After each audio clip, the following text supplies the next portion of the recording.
اعوذ باللہ السمیع العلیم من الشیطان الرجیم بسم اللہ الرحمن الرحیم۔ بات چل رہی تھی کرمنل انویسٹیگیشن پروسیجر اسکوپ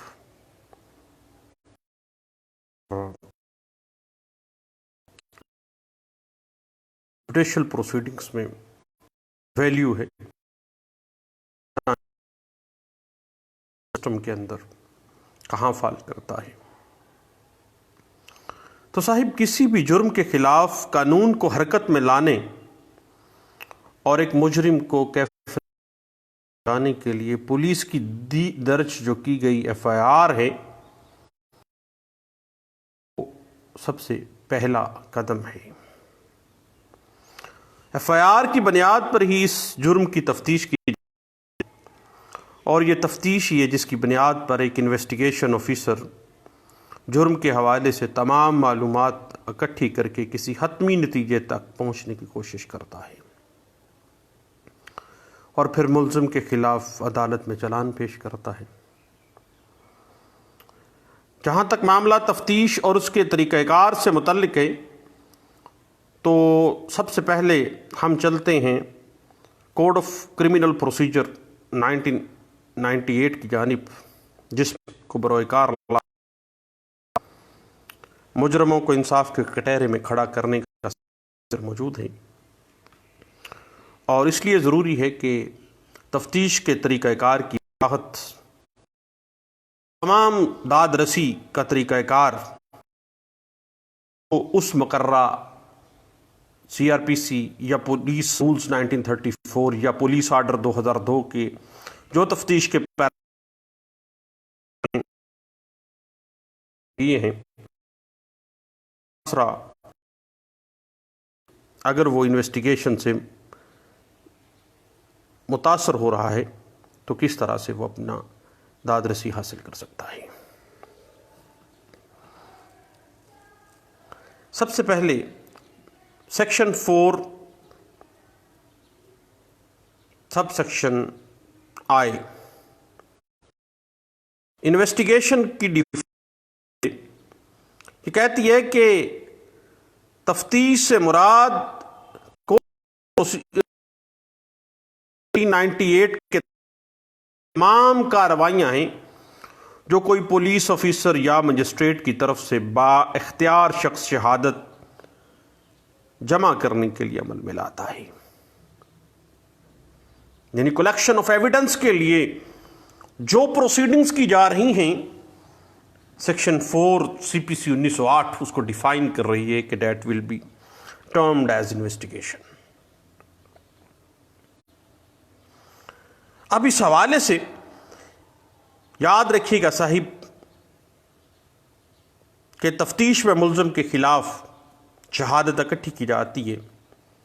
اور انویسٹیگیشن ایجنسی کا کام ہے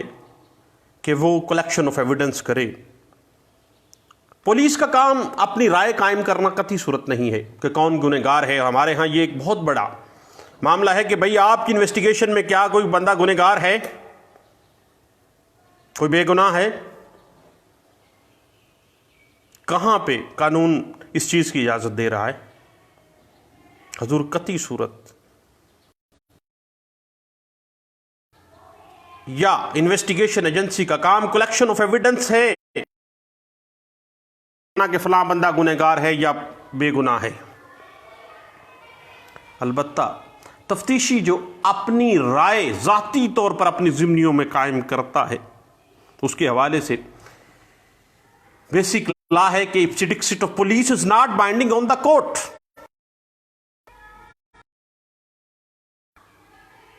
اور یاد رکھیے گا کسی انویسٹیگیشن میں کبھی بھی وہ نہ ہی ایڈمیسیبل ایویڈنس کے اور نہ ہی وہ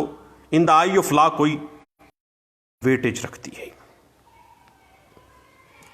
اس حوالے سے P L D 2014 supreme court page 241 جو ہے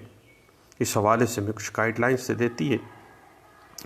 اس کے بعد مجموعہ ضابطہ فوجداری 1898 کی سیکشن 155 کی روح سے کوئی بھی پولیس آفیسر کسی بھی ناقابل دست اندازی پولیس جرم میں مجاز مجسٹریٹ کے حکم کے بغیر تفتیش شروع نہیں کر سکتا ہے۔ البتہ سیکشن 156 CRPC کی روح سے جرائم قابل دست اندازی پولیس کے اندر جو تھانے کا SHO ہے وہ مجسٹریٹ کے حکم کے بغیر بھی ایسے جرم کی کوئی بھی اطلاع کرنے اور از خود تفتیش کے عمل کو شروع کرنے کا مجاز ہوتا ہے۔ یعنی جرم قابل دست اندازی پولیس کی تفتیش کے دوران کسی ناقابل دست اندازی پولیس جرم کی تفتیش بھی عمل میں لائی جا سکتی ہے۔ اس کے ساتھ اگر کوئی ایسا جرم اٹیچ ہے جو کاگنیزیبل ہے اور اس کے ساتھ کوئی نان کاگنیزیبل بھی اٹیچ ہے تو SHO اس حوالے سے بھی از خود بھی انویسٹیگیشن کا آغاز کر سکتا ہے۔ جہاں تک معاملہ سیکشن 155 CRPC ہے تو مجسٹریٹ کے حکم کے بعد جرائم ناقابل دست اندازی پولیس کے اندر بھی پولیس تفتیش سے متعلق وہی اختیارات استعمال کر سکتی ہے جو اس سے کاگنیزیبل اوفینس کی تفتیش کے حوالے سے اس کو حاصل ہیں۔ فرق صرف اتنا ہی ہے کہ بلا وارنٹ کسی کو نان کاگنیزیبل اوفینس میں گرفتار نہیں کیا جا سکتا۔ ہمارے ہاں یہاں پہ ہم نے دیکھا اور سنا بھی کہ تفتیش کروائی جاتی ہے۔ دیتے ہو قرآن، چلتے ہو مسجد میں، یاد رکھیے گا کہ سیٹلڈ پرنسپل ہے ایڈمنسٹریشن کہ برحلف جو قرآن پہ یا مسجد جا کے جو نیا کیا جاتا ہے بنیاد پہ تفتیش کی جاتی ہے، اور انصاف کا جنازہ تو ہم نے ہائر کورٹس میں بھی قرآن کے سامنے بھی دیکھا کہ تفتیشی انہوں نے مسجد میں جا کے نیا دیا کہ شاید جج صاحب بولیں گے، لیکن وہ خاموش رہے اور انہوں نے کہا اچھا۔ البتہ یاد رکھیے گا کہ مجموعہ ضابطۂ فوجداری 1898، پولیس رولز 1934،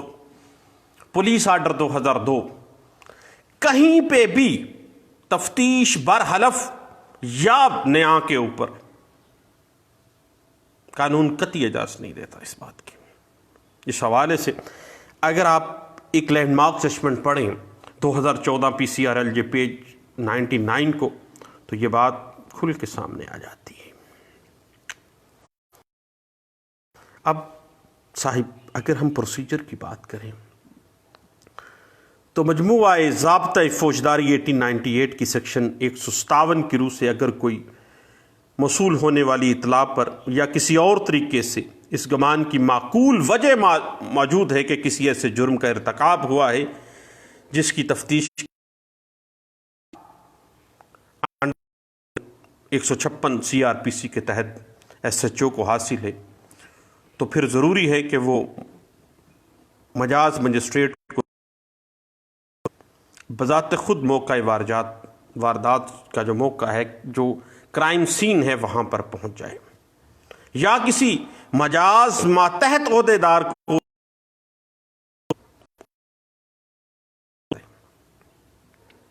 تاکہ موقع کے اوپر جو مقدمے کے حالات و واقعات ہیں وہ کہیں انویسٹیگیشن لیٹ ہونے کی وجہ سے جو سر دست کرائم سین کے ایویڈنسز ہیں وہ ضائع نہ ہو سکے اور ان کی تفتیش کا پروسیس شروع ہو سکے۔ اور اگر وہ ضروری سمجھے تو مجرم کا سراغ لگانے اور اسے گرفتار کرنے کی کوئی بھی تدبیر جو عمل میں لا پولیس رولز 2002 اور پولیس رولز 1934 اور پولیس آرڈر 2002 اس حوالے سے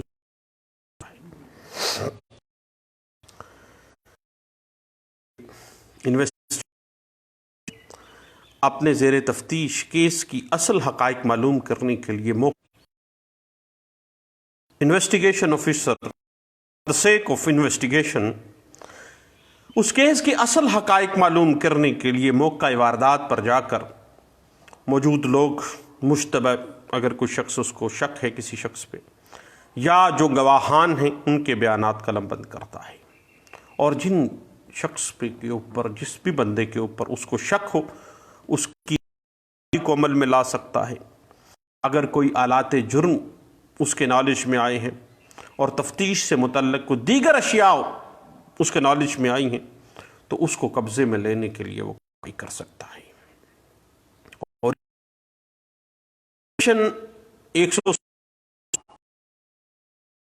1898 کے تحت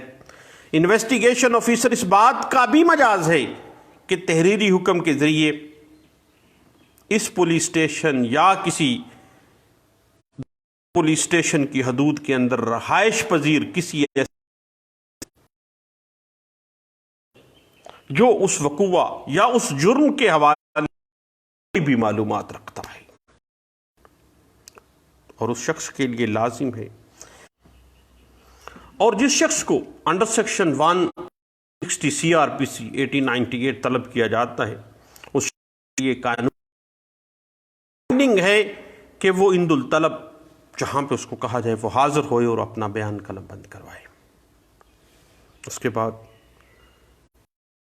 ضابطہ فوجداری 1898 کی سیکشن 61 کی روح سے بغیر وارنٹ گرفتار کیے گئے شخص کو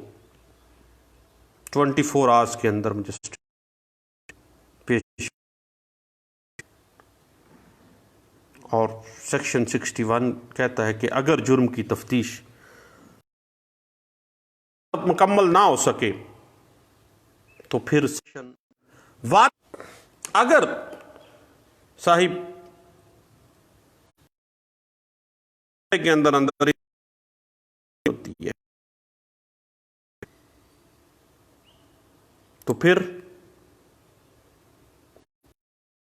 جائے گی سیکشن 167 CRPC 1898 کے تحت پولیس بااختیار عدالت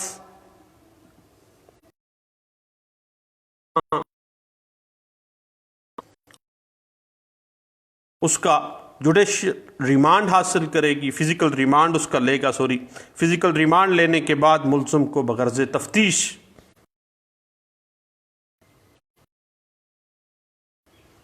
اپنی حراست میں ایک SHO رکھ سکتا ہے. اور حضور بات ذہن میں رکھیے گا کہ سیکشن 154 سے لے کے سیکشن 167 CRPC تک جب ہم پڑھتے ہیں تو یہ بات واضح ہو جاتی ہے کہ ملزم کے خلاف تفتیش بنیادی طور پر 24 گھنٹے کے اندر مکمل ہونی چاہیے، لیکن جہاں ایسا ممکن نہیں ہے وہاں پہ زیادہ سے زیادہ 15 دن میں تفتیش مکمل ہونا مینڈیٹری. اس کے بعد دوران تفتیش